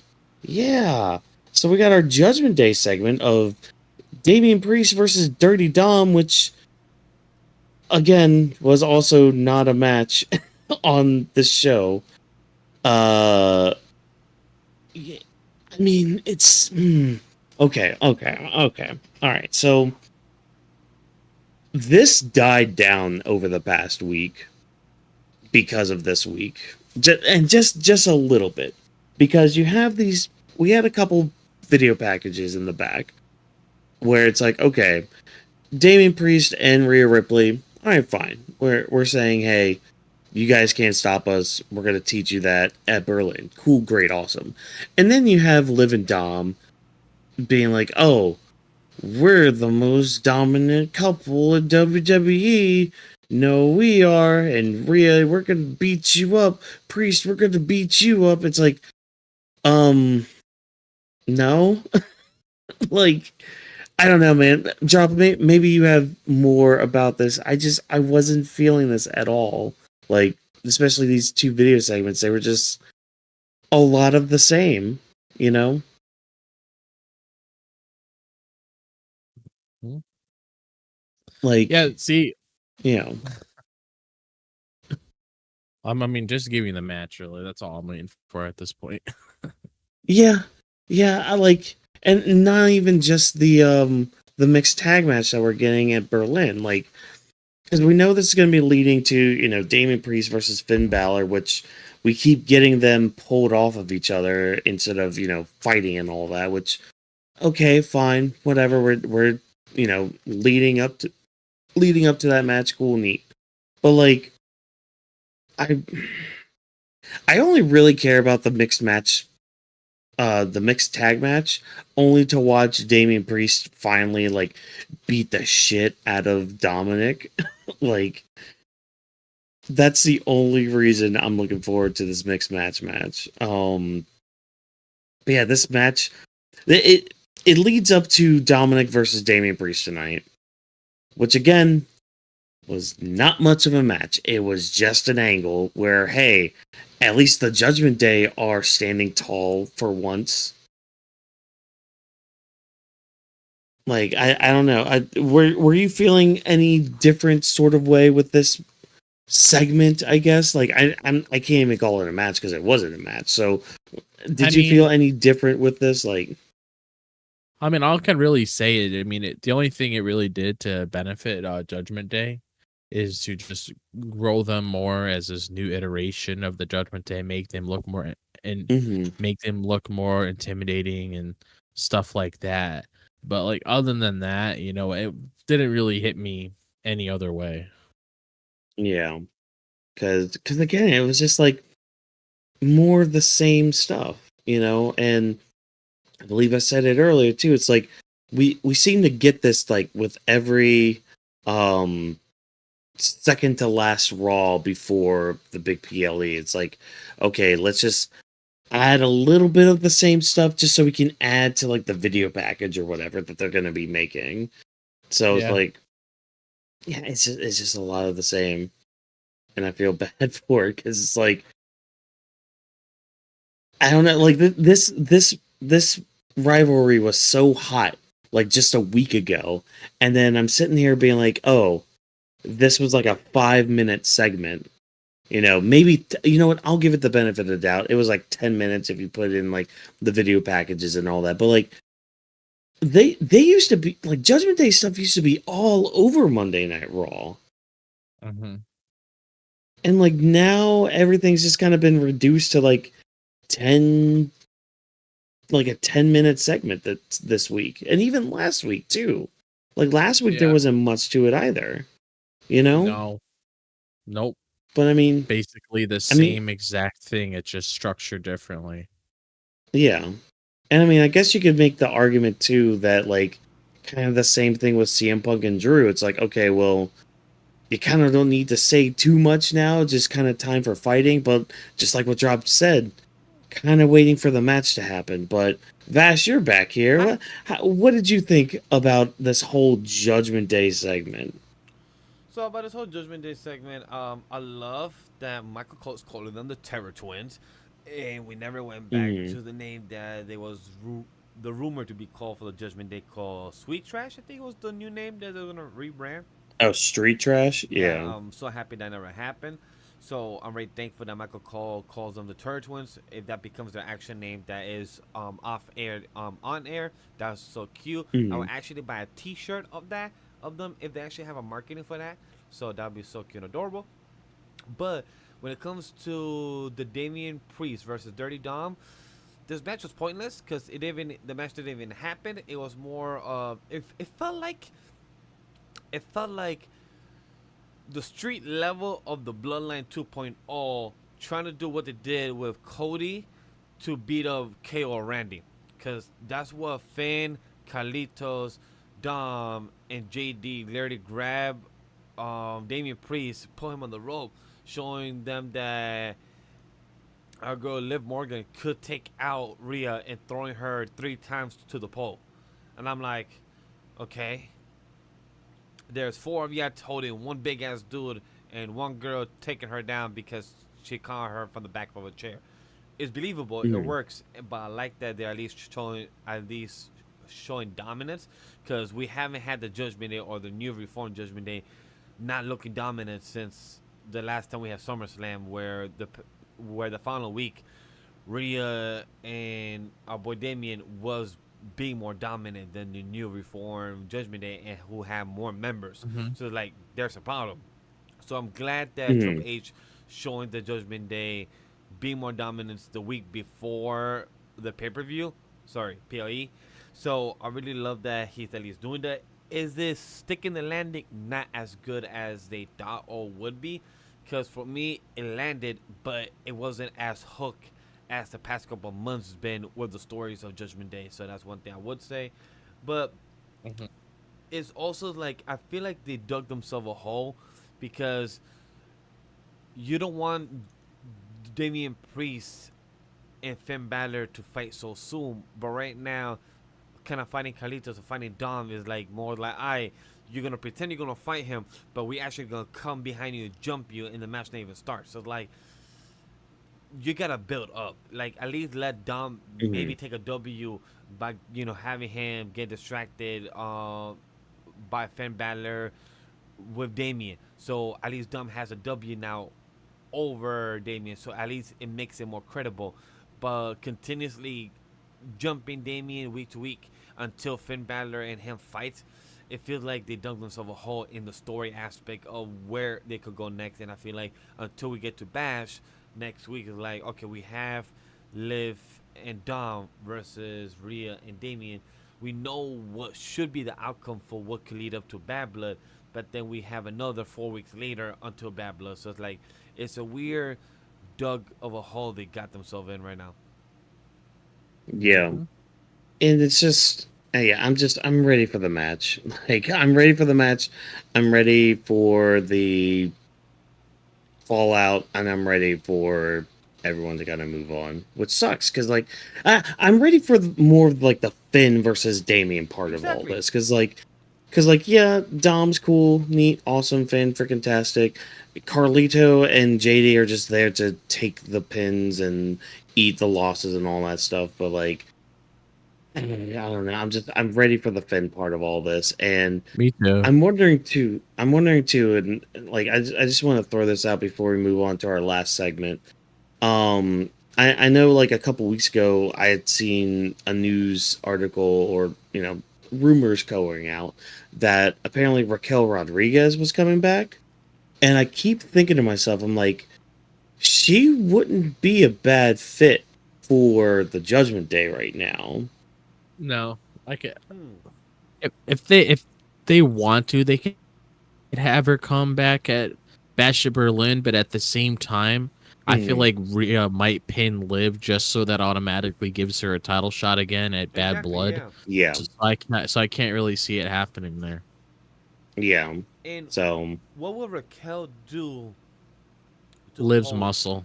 Liv muscles? That means Rhea will have to fight Raquel for the next 3 weeks after Bash until Bad Blood. But then mm, who would be holding? Who will be fighting Damien until we have Finn and Damien at Bad Blood? Like we need to get that match. So is Dumb gonna step up and It would actually probably fight Damien for once? Is he not gonna be a little bitch? it would probably alternate between the members, kind of like how it did with every Bloodline feud. Like if Roman had Mhm. a feud with LA Knight would be feuding with LA Knight would be having matches with like Jimmy and Solo, and then once he got rid of the henchmen, he ended up going to the Emperor. It'd probably just be one of those things, but I don't really know. Hell, We're gonna have Damien's to a wait and big and see, really. Damien's a big and strong enough boy. Have like a handicap match, like a 2-on-1 or a 3-on-1 Yeah, match, We like haven't had that in a yeah. while. something like that. I would like that. Yeah, but like, I thought about that with Raquel because I'm like, okay, with Rhea with the Judgment Day, like she didn't really need any help with like the women's division on the women's side and all that. No. Because I mean, you take one look at Rhea Ripley and like, oh, you're gonna fuck your shit up, you're gonna fuck my shit up, and I'm just gonna let you do it because you're Rhea Burley Ripley. But it's like with Liv Morgan, like she's kind of like a smaller person, you know. She's like, yeah, she's crafty and all that, but like she's not really one to fight cleanly or even like defend herself to an extent that Rio would. So like her having a muscle to be able to take on like the rest of the women's division would be nice to have. But yeah, just gonna move on now to our final segment. The We best had the segment, women's. the best match of the night, the main event, guys. It was the best of the women wrestling. The pure. I froze because I forgot their name. Fuck. Exactly. We had the women's tag titles on the line. We had Alba Fire and Isla Dawn defending against Io Sky and Kairi Sane, and defending against Team Forehead, represented by Shayna Baszler and Zoe Stark. Mhm. This was a match. Yeah, that's honestly all I can really say about it, because this is the kind of stuff that I usually zone out with, because I was like yawning, I was passing out. Like I still remember, like normally when I'm on the couch watching wrestling, I'm like sitting up. As soon as this match started to come on, I started slouching down, like I was about to pass out on the pillow or something like that, Hmm. because I wasn't really entertained by this match at all. Besides, the only standout for me, and I'm always going to say this about them, is Io Sky and Kairi Sane. Other than that, I Hmm. didn't really. Well, even with Alba Fire and Isla Dawn too. Those are, I'll give them credit because I do like them a lot. But it's like, other than that though, it just match didn't really do anything to me, because for the longest time, the women's tag titles don't really mean much.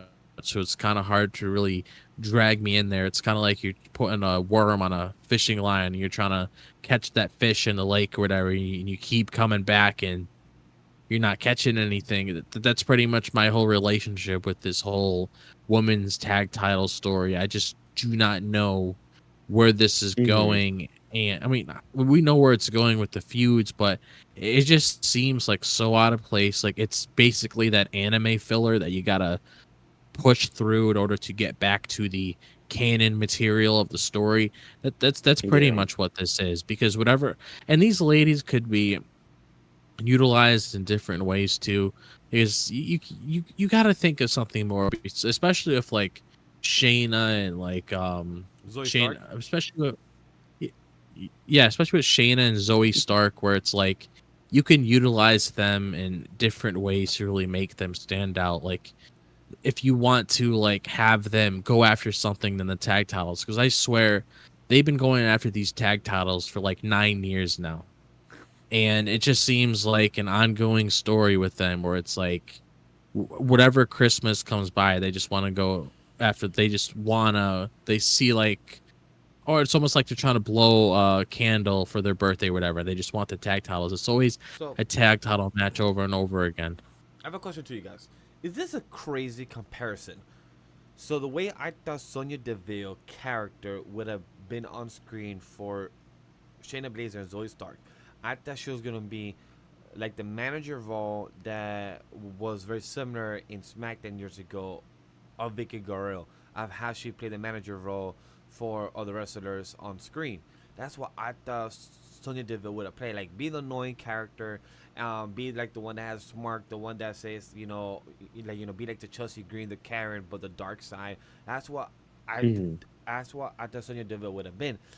But this version that we got, I feel like it's not landing as well as No. they thought it could have been or anything, or And the that's the worst name they chose as well. Because even Michael Cole, he's doing it on purpose. There's no way he's not doing this right. Like he's making fun of it. He's like, yeah, just try to say that 10 times. They're like, most people, even myself, they like, always have a hard time introducing them. yeah, most people, even like Michael Cole, say like, I've been taking my time all day trying to say this in one go.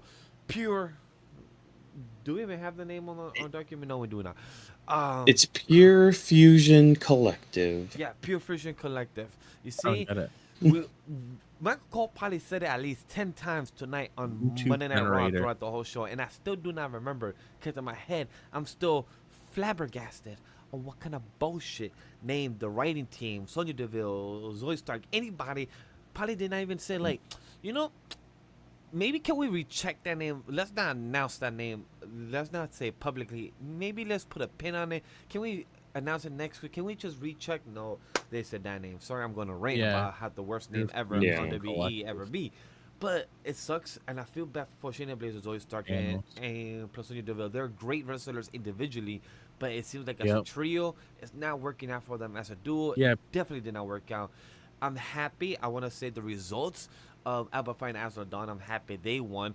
They did much better than expected in this trio match. As Io Sky and Kairi Sane did carry this trio match.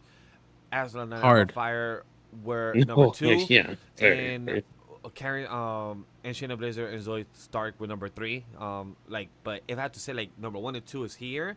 Like 1 and 2 is like right there, and number 3 is like all the way in the bottom of my screen, like right there. So it's like that's Probably how. even me there.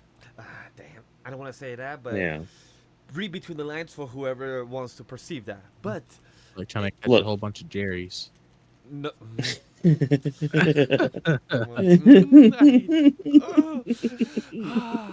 Oh shit. Anyway, Look. I know an easy I'm way to making a fix parallel all to this. them. about the pay. Look, I know an easy way to fix all this. You ready? Here we go. It's very simple, very easy. Just destroy the tag titles. Have Shayna Baszler be on her own and kill everybody. There you No, go. the- The end. Yo, I Exactly. felt like Shayna when she was in the ring with Kairi Sane. Is it me or I felt like Shayna was bored? Like her facial expression was like, like I felt like she was knows like, her into it. potential. That's the thing. She knows that she's capable of delivering more than this, because jumping out of NXT and having her on the main roster, she was pretty much made to be a main eventer for that women's division going after world championships. She hasn't won a single world title on the main roster yet. The only world championship she really had It was is the on tag titles. NXT. No, it was the NXT Women's Championship. That was the only world title she's ever had in her possession, but she could be one of those credible contenders to go up against Rhea Ripley if she ever gets her title back in the future, and they can have a little program with one another and stuff like that. But because there's a lot of people, because the people say that there's some people that you have chemistry with, and then there's some people where you don't have chemistry with, where it just feels very plain, and it just feels like it's just bouncing all over the place, and it's not really matching very well. And this is this right here that's currently going on, because I feel like Shayna being there, I mean, Zoe. was it no, no, not who's the manager of the group? Oh, Sonya? Oh yes, yeah. So Sonya Deville Yeah. being there, I feel like she was put there in that position to help get them over, so people care about them. But it doesn't really seem like it's working, because a lot of people just lost a lot of attention with that. It's almost like a Final Testament, where it's like once they originally formed back in January, people thought, okay, this might actually be the time where the Iron Strikes with Karrion Kross, knowing how popular AOP was, and look at where we are now.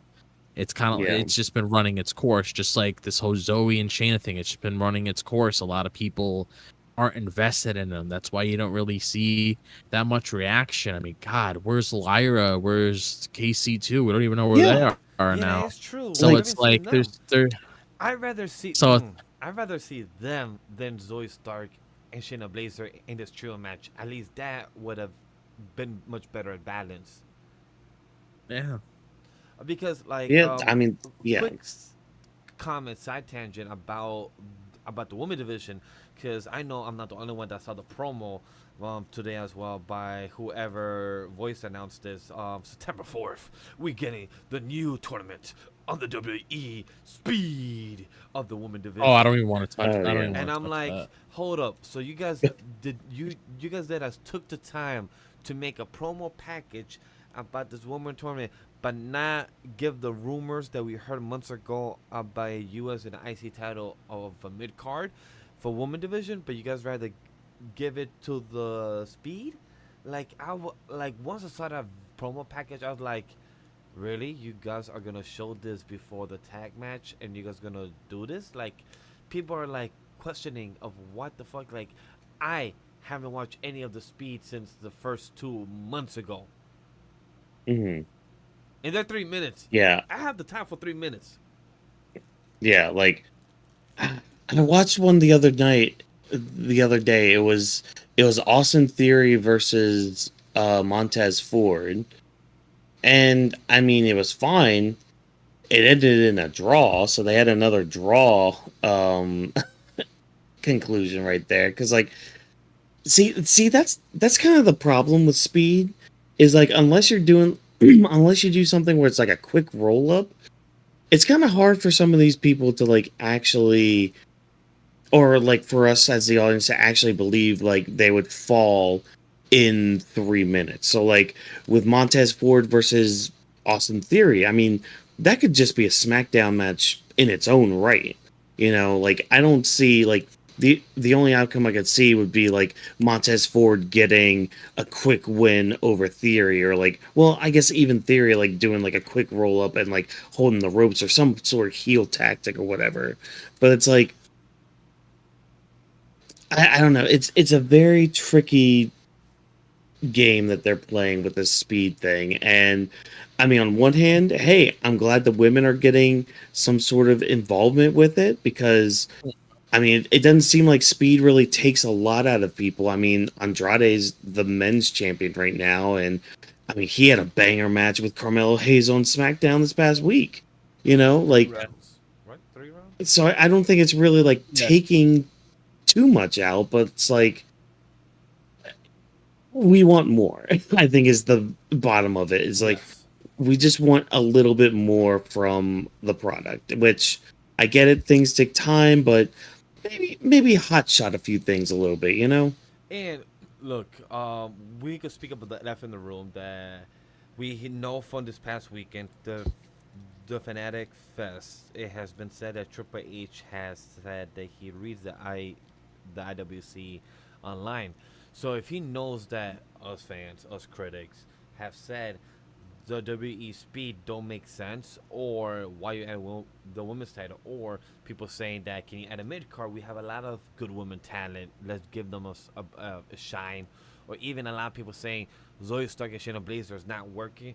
I wonder what is keeping them be so strong on this storyline, on what they're continuing, that what they believe the outcome could land. I'm really curious to see is like what's the vision that Sonya or these ladies believe that they could cook. Because even Bianca even posted a picture like, "Congrats, ladies! I'm about finals done. Like, y'all did the W. I'll see you Friday." Hmm. So I love how girl was watching the job and girl, posted a picture and said like, "Hey, I'll see you Friday. Let's start cooking." So I'm really happy for them in that aspect that Alba Fine and Asla Dawn got a W. Hopefully they slowly get a pop progression, or hopefully they could cook a good match with Bianca and Jade where they can actually tell a good story, or probably have more promo work, because I feel like we Hmm. haven't had tag team opponents do any promo work in a ring. We only have had them in backstages, so I feel like that also will probably help them. Yeah. Hmm. I mean, yeah, That's about but it. That's all I got. yeah, The pros and the yeah. cons. I mean, I don't have anything else with the tag titles. I mean, cool. Isla Dawn and Alba Fire win. I mean, the finish was kind of cool. Yeah. With the blind tag and like double team move and all that. Like that was kind of cool. It's just like, I mean, it's the same thing over and over again. It's just give me a reason to care, you know, and the fact that out of the 6 women that were in that match, I really only cared about 3 of them. Something's not up with that. Something's not really sitting well with it. But Mhm. hey, that's all overall, you know. Yeah, I mean, I guess overall, my thoughts with Raw is just like it was fine. Again, Yeah. kind of like it was one of those episodes that was padded out by a lot of just of the same stuff we've been seeing for like just the past week, even 2 weeks too. So it's like there was a lot of stuff that was good, a lot of stuff that was bad, but overall it was just kind of meh. So Vash, what do you think of Raw overall? Raw overall to me was straightforward and simple. Story progression, for other Yeah. people could call filler, like in Naruto. Have you ever watched Naruto or Bleach, where in Bleach this tells the story within the story? So like you see the story of the main arc, but then you have little side stories. This is what the episode was. It was the episode 1.5, or if you watch Star Wars, it was like a Boba Fett season of 6 episodes, like a 2.5. That's what it was.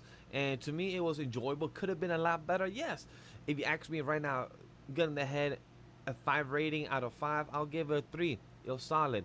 Can't be bad. Can't be horrible. Could be a lot better. Could be a 3.2, 3.8. Yeah, but solid 3 down the middle. Yeah. Mhm. What about you, Drop? How did you feel about Raw overall tonight? I thought it was a decent show, to be honest. I mean, it did what it needed to Mm, do. It progressed certain stories. Sure, it was a couple things we've seen before, but I can't say that it didn't progress stories and made Judgment Day look yeah. more dominant, which was definitely needed for the new group and everything. But I thought it was an average show overall. Yeah.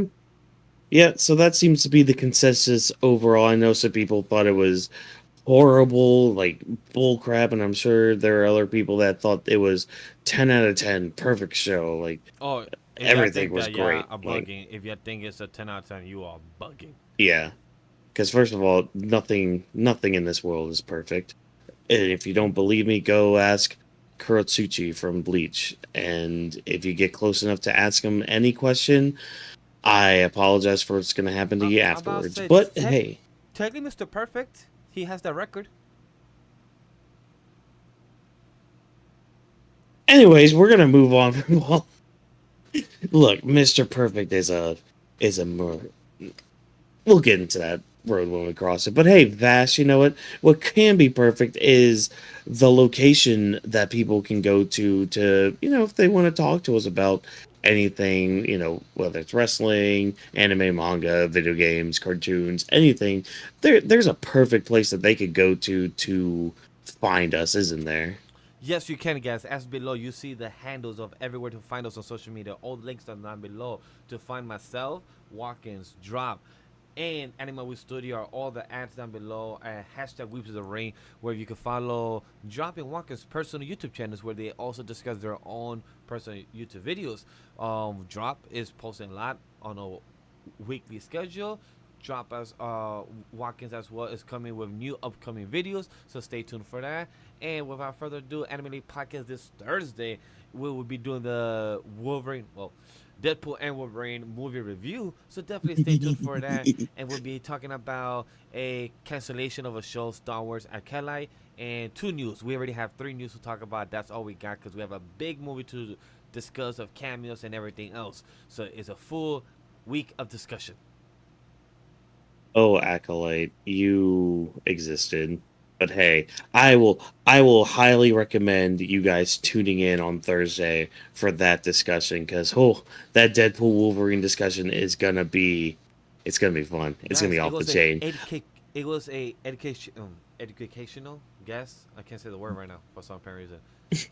Educational It guess. was an it was an it was an educational wish. That's one. Thank you. That's the one. Oh I man. froze there. Yeah. But go Um on. yeah. Drop, do you have anything you want to plug for this week since, you know, we won't be meeting until Friday for our next episode of Weeks of the Ring. Anything you want to plug real quick before we head out?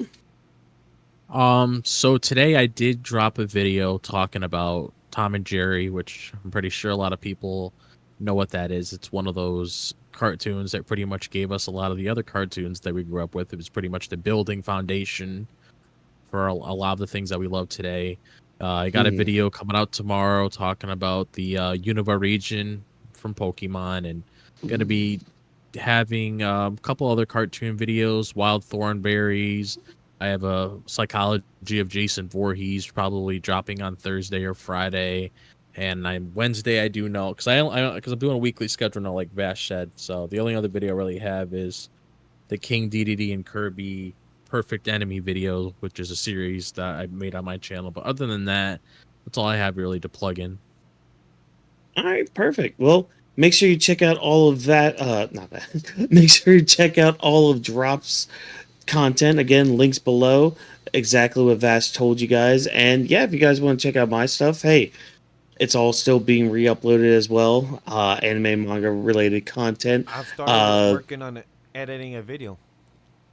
So stay tuned There you for that little chestnut right there. But yeah, so we're gonna just go ahead and thank you guys for taking time out of your day to listen to the Weaves of the Ring podcast. If you enjoyed what we had to say, why not do exactly what Vass just said? We are known as Anima We Studio on all social media platforms. Just remember, that's we with a 3. Also, use the hashtag Weebs of the Ring to interact with us about anything, and I mean anything, regarding wrestling before, during, or after our shows. Feedback is always appreciated, as we are nothing without you guys tuning in. Weebs of the Ring is presented by Anima We Studio. Thanks to our production team, as always, of Vash Watkins, Drop This Box Rome, and Jokester, as well as special thanks to JB and Abe. Thank you for joining us, and remember, as always, no stunt grannies were harmed in the recording of this podcast. Have a good one, everybody. Peace out. Bye.